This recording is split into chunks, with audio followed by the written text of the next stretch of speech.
We ride together. We die together. Bad boys for life.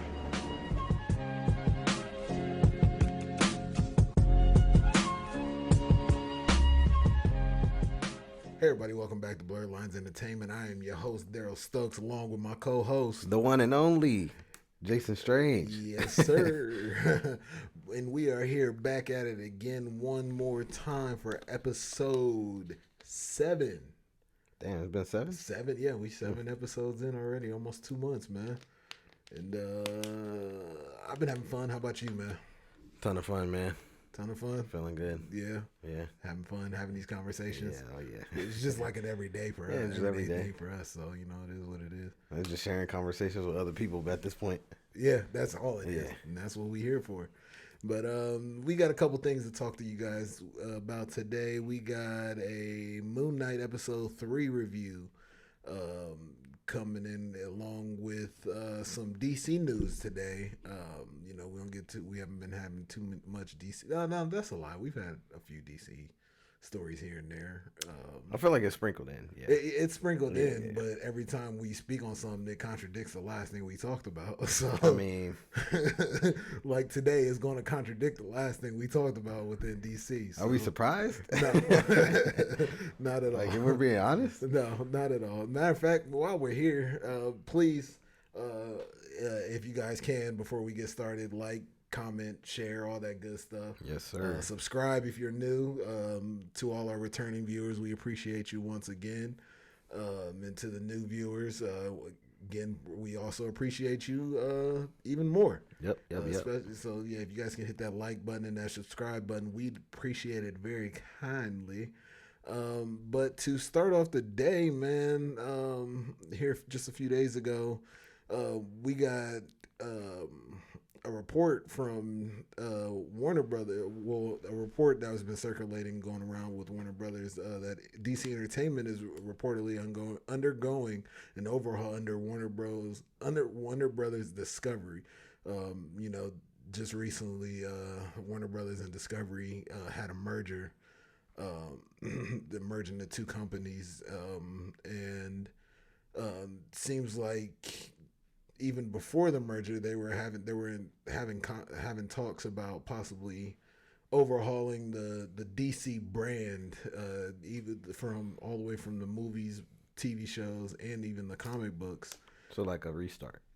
In a way, like, you know, DC has their rebirth event where they, you know, like whatever it's called at the time, they like to, in the comics at least, they like to revamp and restart everything, and it seems like that's kind of what they're kind of eyeing for this current iteration of DC. And this article here from comicbook.com, just to briefly go over it, is the newly minted Warner Brothers Discovery is reportedly exploring overhauling DC Entertainment, the company behind DC Comics superheroes such as Superman, Batman, Wonder Woman, and the Justice League. Variety reports multiple sources close to the situation state that Warner Brothers Discovery CEO David Zaslav, I hope I said that right, Probably not, met with top executives before the merger between Warner Media and Discovery to find someone to increase the profile of DC Entertainment while also bringing its comics, movies, TV shows, and video games into better alignment. Zaslav, hopefully again said that right, sorry if I butchered it, has reportedly met with different individuals to find someone to be a central voice and figurehead with DC content, similar to how Kevin Feige oversees Marvel Studios. I don't know about you, but I feel like this is something that's been needed from the jump, you know. But I mean, if I'm being honest, it's not like they got anything to lose. No, they don't. So it's just like, let's find something that works. And I think now's the time to do it, if anything, because it's not like they have anything established anyway. Like, they gave us the whole Justice League thing. It's like, okay, now what? Yeah. So if you're going to do it, might as well do it now. Or at least be more, you know, vocal on, you know, what you're, not necessarily, because honestly, maybe they've probably been a little too vocal about their plans because and then they switch up. They switch up and half the time they don't make any sense. I agree. So it's like you're right. Like, what do they have to lose? The only thing is that, again, the past few projects, even though there hasn't been any coherency in between them, as far as, but they've been decent projects between Joker, the Batman, the Suicide Squad, and Peacemaker. So, those core projects right there alone have been doing well, have been, accepted very well critically and throughout the fandom.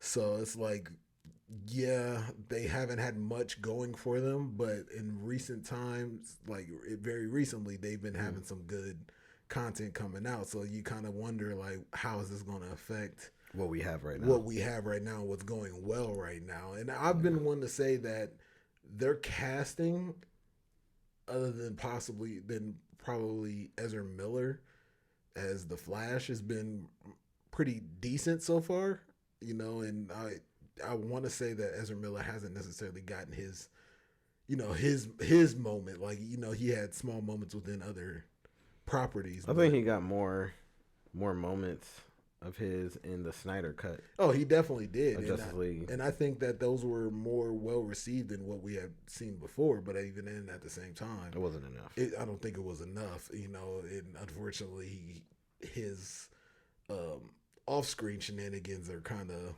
overshadowing what his possibilities are in the future for DC currently. And I agree. So we don't know where they're going with that. And I've enjoyed Gal Gadot as Wonder Woman. I even like Jason Momoa as Aquaman, but at the same time, I didn't necessarily like everything that we've gotten with them. So yeah, it's not their fault. Like, the casting is okay. Yeah. The writing, the production, the direction, it's just like, we don't know what the direction is. Here's Aquaman. There is no direction. Yeah, there's no direction. It's just, here's a movie, and here's who we already showed you is in the universe, and just take it as is. Yeah, and we don't know if there's still. I mean, and that's what this change could mean, is that they're trying to go more into a coherent storyline. Yeah, and and like bring in a bigger picture. Yeah, and be more upfront to the fans and the audience, of like what's kind of going on and like what we're in for. Like, I'm not necessarily saying that I want to know bar for bar what you guys have planned and what's about to be going on here within the near future, but at the same time, I at least want to know, are you guys making a coherent, unified universe, or are you guys just focusing on these standalone movies and then maybe they'll connect down the road? Because, again, we've stated this in a couple of past episodes that DC, they announce a bunch of stuff and just see what sticks. Yeah. Like, with no plan whatsoever. You got to build some excitement. Exactly. It's like, this is what we have in store. And they wanted to, and what's crazy is that now that we're on here and they're looking for a Kevin Feige figure, they wanted to steer away from the Marvel,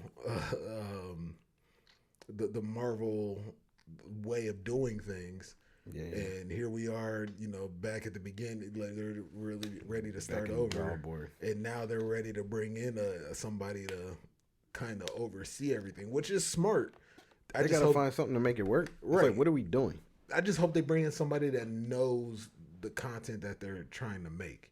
You know what I'm saying? Well, it gotta be somebody there that knows the content that they want to make. You know what I'm saying? Like, lay it out. Like, this is what we want to do, and then the person can execute it from there. Right. And definitely keep the studio from reaching their hands too much into it trying to be a cook in the kitchen, because that's another thing that has been a big issue for them as well, is that when which is fine, like when they allow a filmmaker to do what they want to do, i.e. what they let James Gunn do, and, they let him do whatever, and that showed.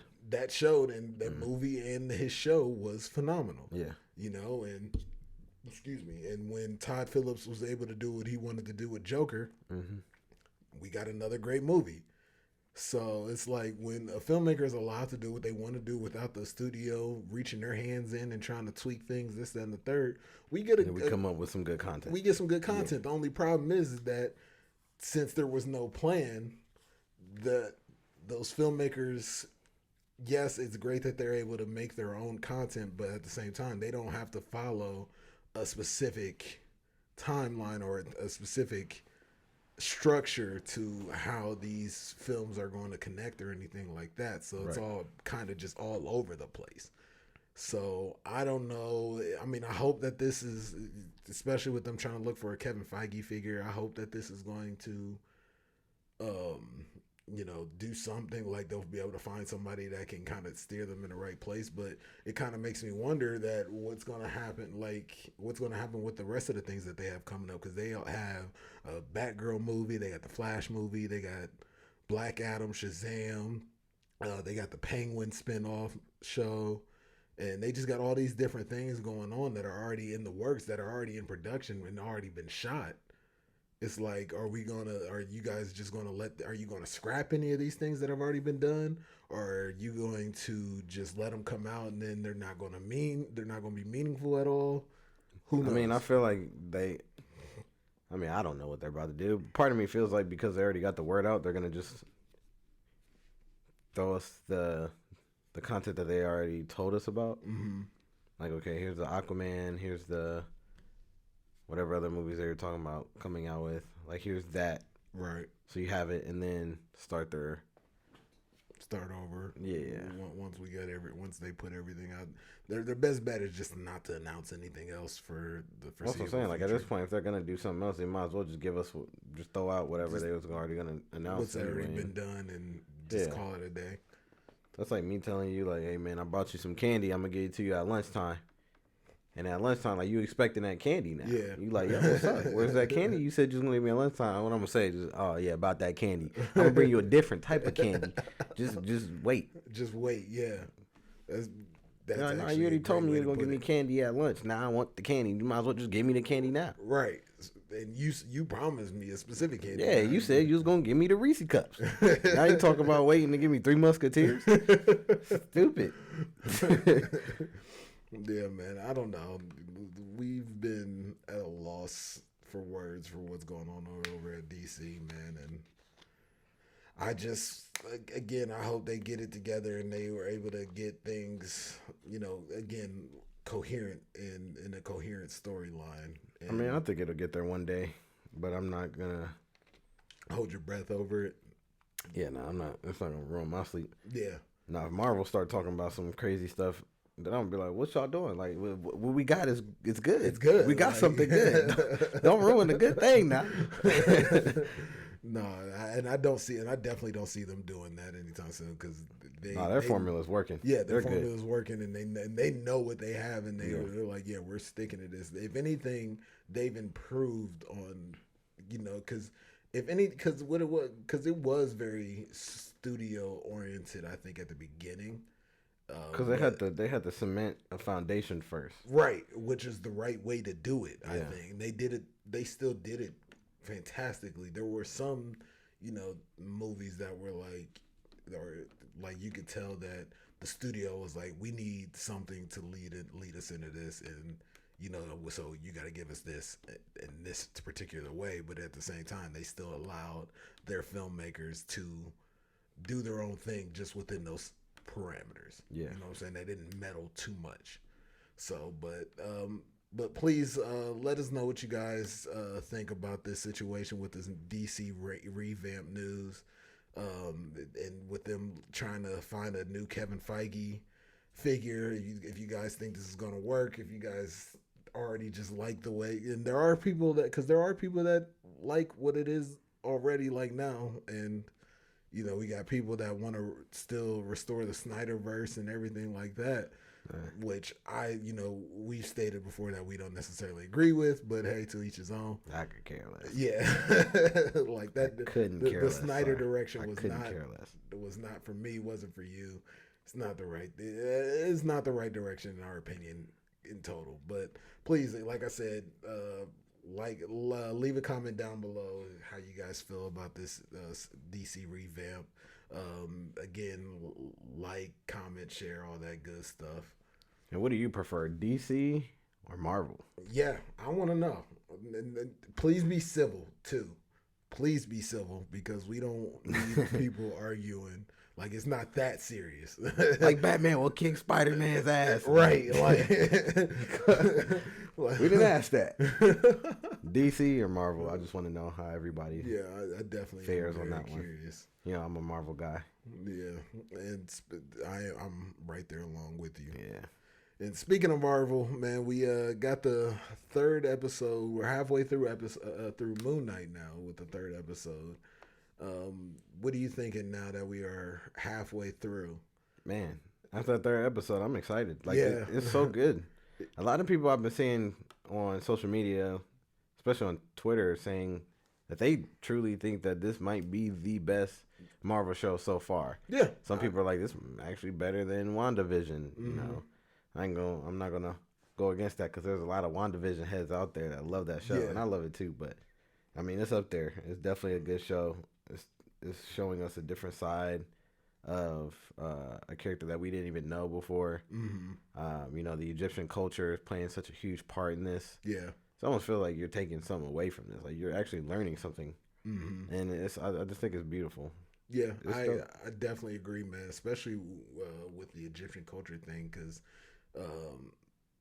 earlier I was listening to New Rock Stars, and they were talking about the difference between how Egypt was portrayed in Wonder Woman 1984 versus what it's portrayed in as now. Whereas in Wonder Woman 1984, it was portrayed as a desert.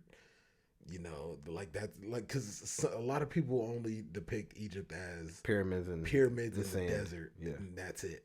Whereas, they have a whole civilization out there. You know what I'm saying? It's they got a city. Yeah, they got a whole beautiful city out there. Yeah. Like, we never get to see that, and I really appreciated that. That's something we were able to see here in this show, and in this episode in particular. What'd you think about the action in this show, man? This is definitely the most action packed. Oh, it's definitely, like, every episode there's some action. Yeah, this one was much for sure. It took the cake. Yeah, it definitely gave me Indiana Jones vibes. Basically, the whole entire show.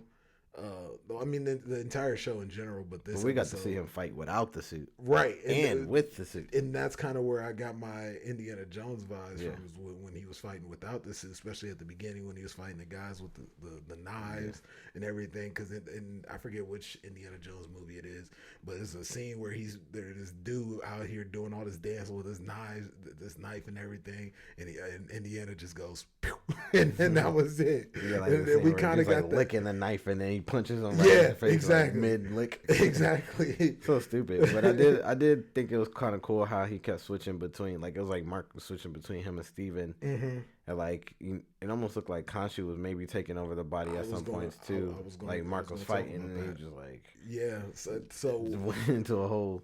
So in the comic books, there are, I want to say he has 3 or 4 technical personalities. Technically, he has the Steven, he has Mark, and there's Khonshu. Khonshu actually is the Moon Knight character, and then Jake Lockley, I think I want to say his name is. He's kind of like the nose to the ears to the ground cab. He's a cab driver basically. Yeah.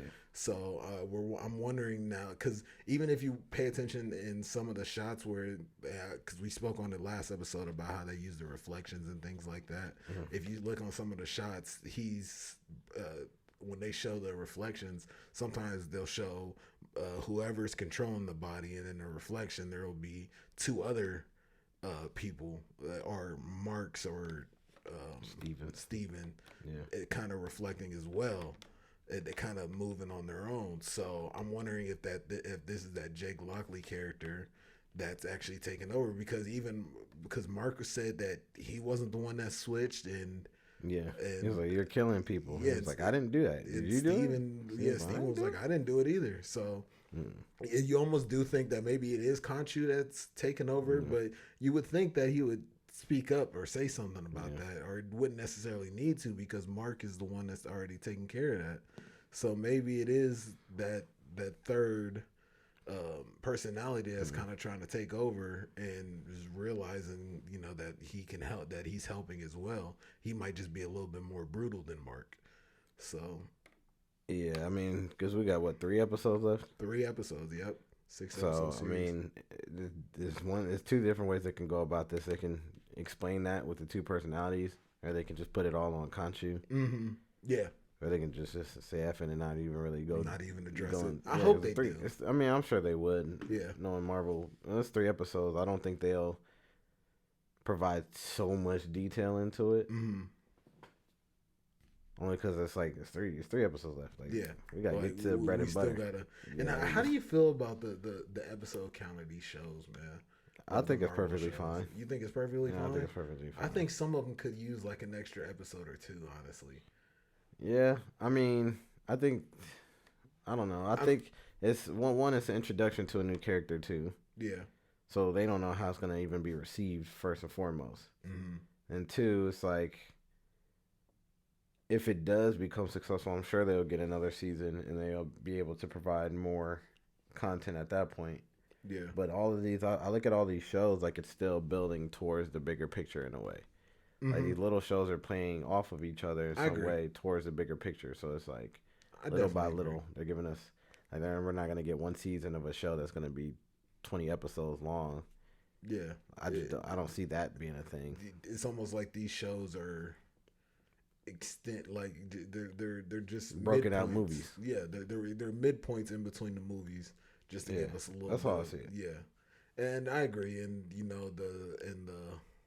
it's almost like don't expect the punchline to come within the show.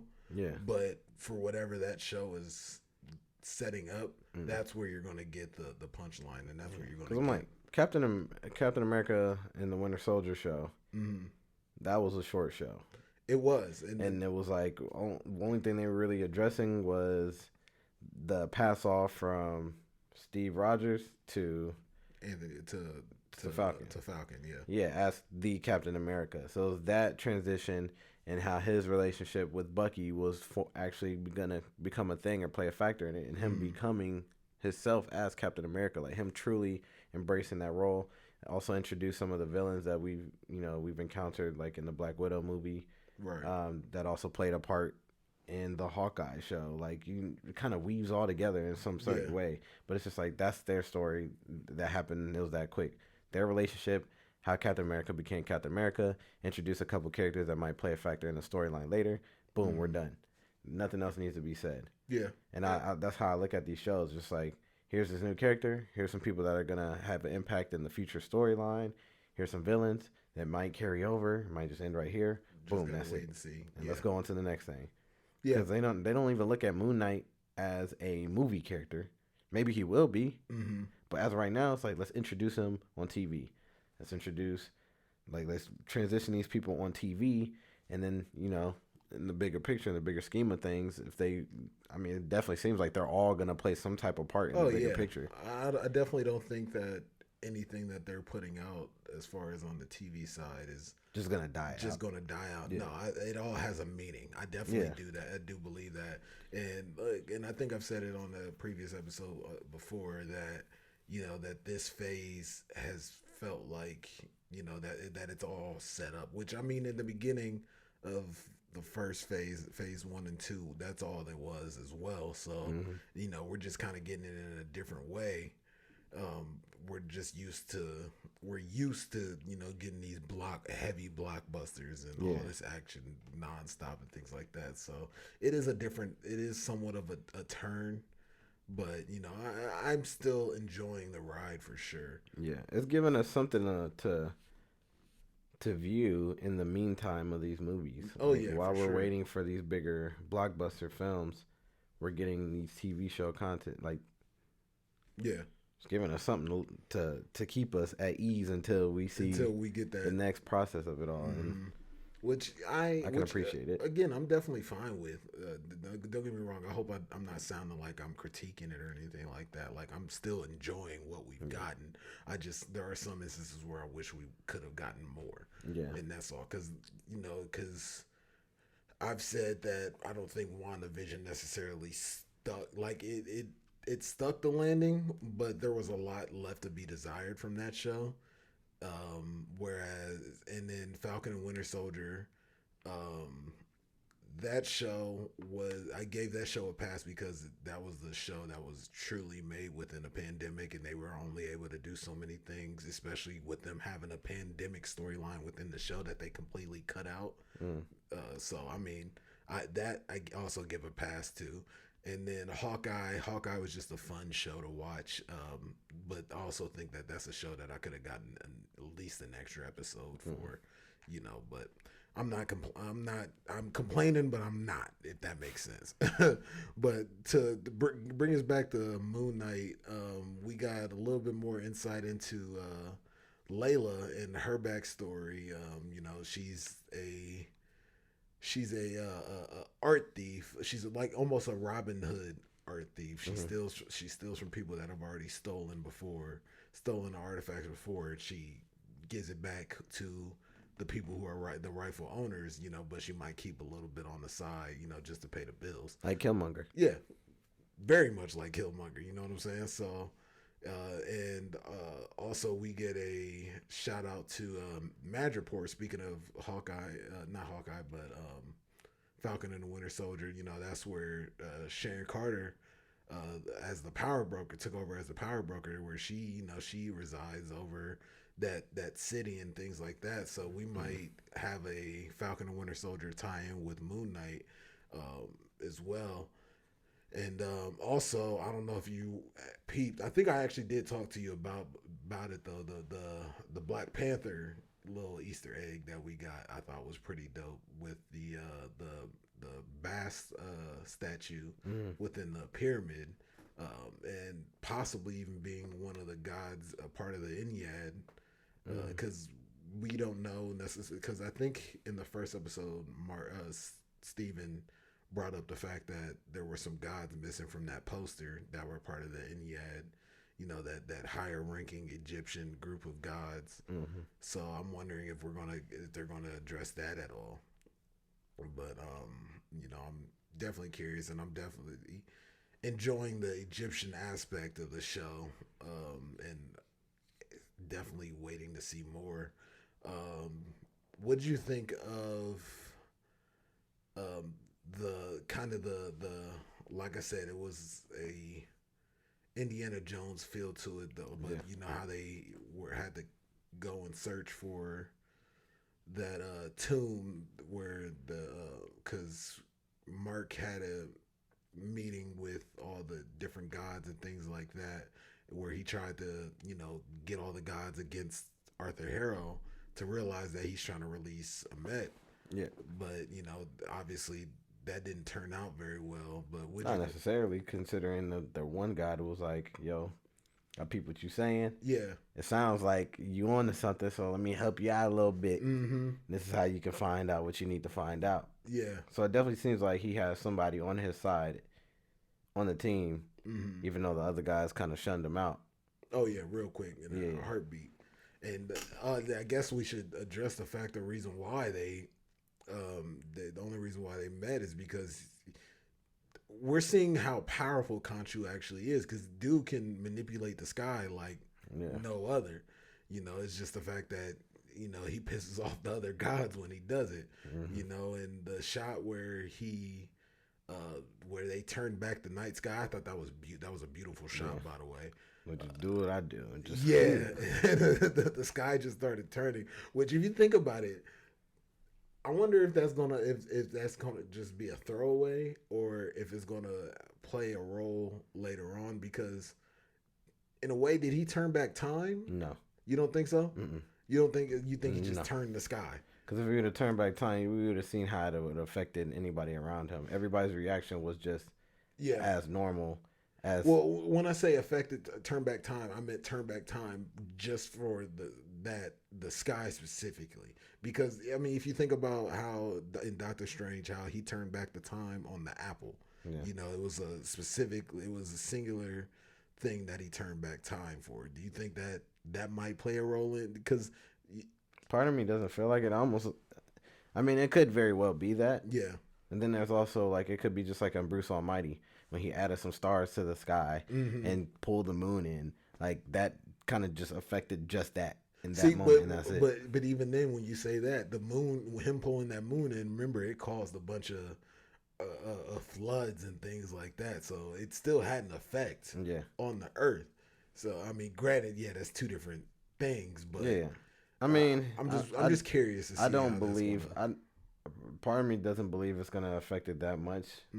Like just based off of the fact that people could kind of tell what's going on. I just think it's almost like just a change in the sky. Yeah.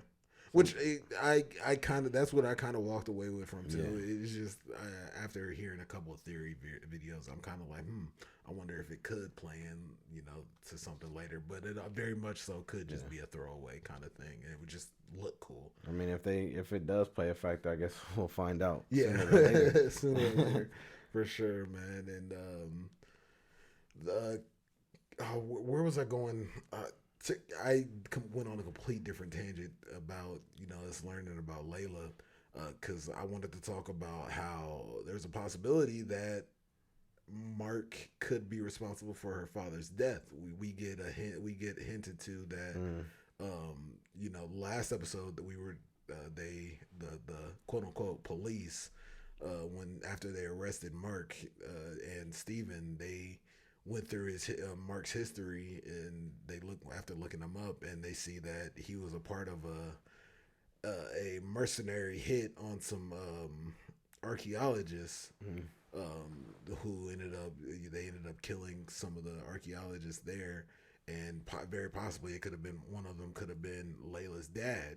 Yeah. And Arthur Harrow in the last episode was hinting to the fact that there were some secrets. There were some secrets that that Mark was holding away from Layla, and which I don't know. I wonder how long they've been married, because this is a hell of, like, there are so many secrets that he held from her that, you know, I don't necessarily see how they would have been married. How long they would have been married that long, and she wouldn't have known any of this, you know. But then again, we don't know what Mark is capable of. Yeah, I don't know. Yeah. But yeah, I don't know all the secrets that are being hidden. And we get. How'd you feel about that end fight with at that compound with the art dealer, or with the art collector, the artifact collector?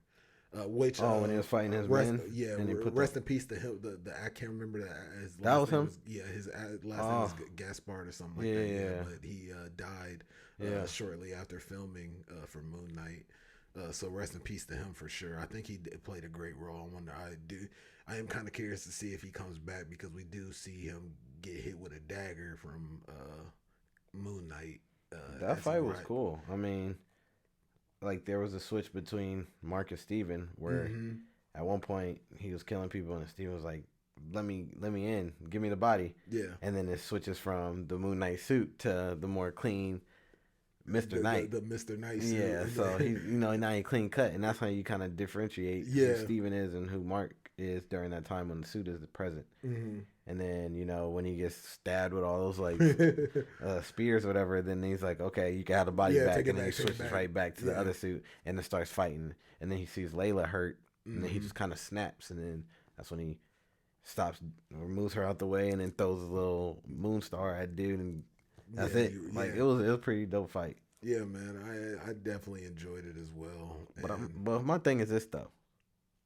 Because they had him in chains or whatever, like, kind of like gunpoint. When Khonshu was basically like, some in the suit, get your ass out of trouble. And then out of nowhere, they looked and he was gone. So nobody happened to see him just zoom off. Well, remember, they got distracted for like a hot second. I forget what happened, but they turned their head, and then that's when he So he just kind of he must have jumped up or something. He gotta have caught height when he's shooting or something because he was up on that roof. That's what I'm saying. Out of nowhere, like, ain't nobody see this man. Yeah. There was like 10 people. Yeah, at least. I don't know.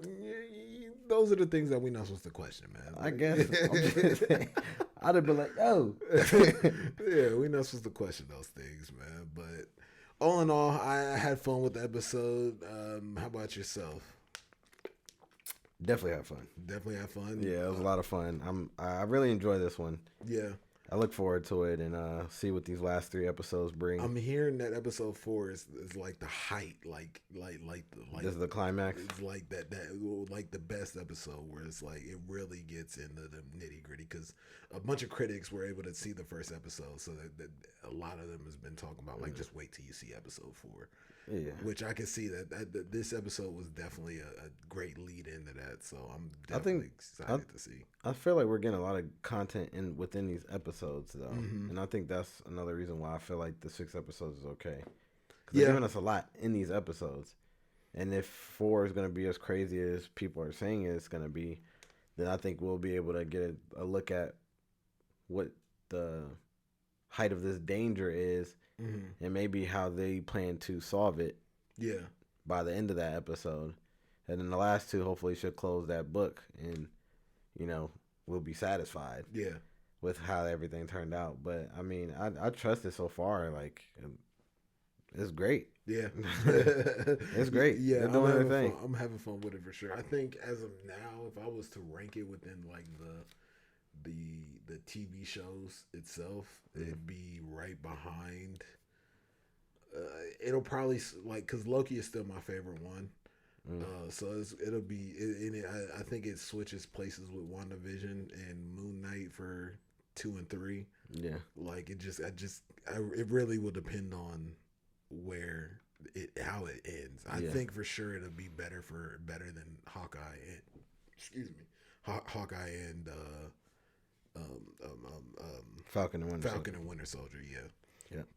I definitely think so too. But please let us know, guys, what you guys are thinking about the show so far. Halfway through, we are at the halfway mark, and like I said, episode 4 is being promised to be one of the highlights of the show. So I'm excited.